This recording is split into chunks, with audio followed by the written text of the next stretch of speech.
This is my Seat Time 350Z, and it's been a really good car despite the things that I put it through this season. And other than some minor repairs that I need to do, this thing's ready to rip at any given time. It's really just missing one thing. Power. So let's go ahead and welcome the Atlas 4200.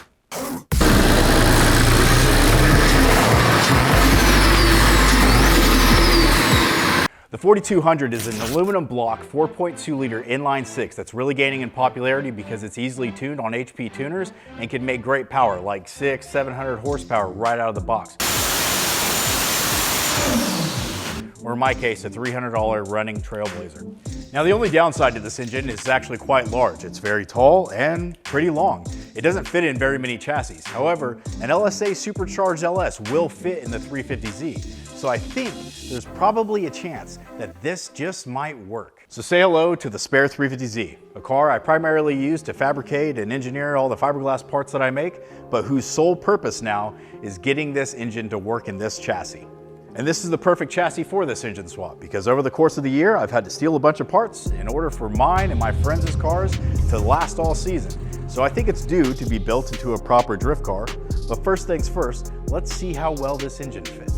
Before we can test fit this engine, this massive oil pan has to be removed. Now there are 23 13mm bolts all the way around this thing and two tiny 10mm bolts behind the flex plate. Once you remove all the bolts on the oil pan, it's usually going to be stuck to the block. There are two holes on both sides of the oil pan that you can use one of the bolts to drive up in order to press the oil pan off.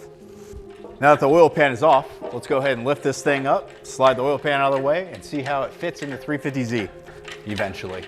So just looking at the chassis, we can already tell that the hydraulic lines on the steering rack is going to be an issue. It's going to cause the engine to have to sit up a little bit higher than we want it to. But we will see how it looks once it's finally in there.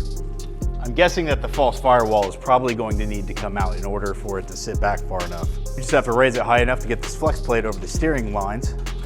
And we are just about there. It appears the engine mounts are going to be pretty far off from the cross member on the 350Z. And so it's likely in order to get it far enough back that we'll have to remove some of this false firewall. So for engine positioning, we're going to want to keep this about 2 inches off of those hydraulic lines, which is actually about right where it's at. So the engine obviously has a little bit of a twist to it simply because of the engine hoist. But if we look at the stock engine mounts, it is roughly off from the cross member just as deep as the false firewall is. So I think that if we are able to cut the false firewall and maybe even just leave this area with a VIN, we can probably get the engine back far enough that making engine mounts would be pretty easy. And I think it's safe to say that unless I plan on custom designing a hood to accommodate this intake manifold, we're going to have to remove some of this false firewall so that the sheet metal intake manifold that we make or someone else makes will fit.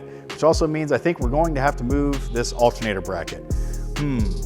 Well, first things first, let's go ahead and pull this thing out and start getting at our false firewall. Now, because I haven't decided whether I want to chop out this entire false firewall, I think I'm going to just mark around it and see where we can cut in order to make that space. And that'll give us a better idea where the engine lines up. I also just noticed that the engine is nowhere near center, so we're going to go ahead and fix that first before we start cutting anything. With the engine back out of the engine bay, you can see the lines that we made and where we're going to cut the false firewall. Of course, there's some things that are going to cause us to do a little bit more work before we can get to that, like removing the HVAC and removing the brake lines. Thankfully, brake lines are pretty easy. Warm them up with some heat, use some PV blaster, and then pull them outside of the false firewall here, and we're good to go. Now, I'm not going to be covering on how to remove the dash or the HVAC system from the 350Z. There's plenty of videos on it already, and it's actually pretty easy. So we're just going to go ahead and rip this thing out. Well, the HVAC removal was actually pretty tedious, but now that it's out of the way, we have moved our wiring harness out from behind the false firewall. In addition, we've also taken the brake lines out. So we have an empty space for us to chop up. So before chopping into the chassis, which is something I've never done, we are going to take a few precautions like covering these old fuel lines with this blanket, and that should be good, I think. We're gonna go ahead and get to cutting this thing. Very stressful, never chopped up a chassis.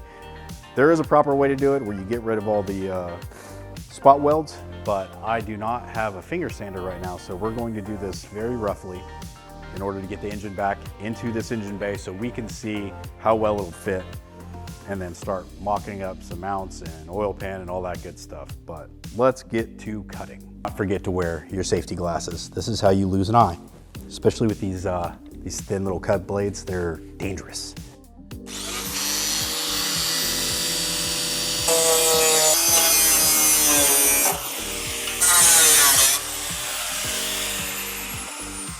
Well, it's far from pretty, but it is just a rough cut. We'll go ahead and remove all of the spot welds and get it all cleaned up when it finally sits in the engine bay. But let's go ahead and get this engine back into this engine bay so we can see how well it fits. Even though this is such a short video, it was a ton of tedious work, which is obviously why I've worn 3 different outfits. So I hope I'm not being too optimistic when I think that this is going to fit up just right. Okay, so let's clearance just a little bit more. We need to make some room for the sensor up top on the valve cover.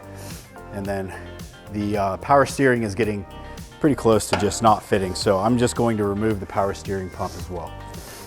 Seems pretty easy. It looks like it's just 3 bolts to hold the bracket on. And that'll do her.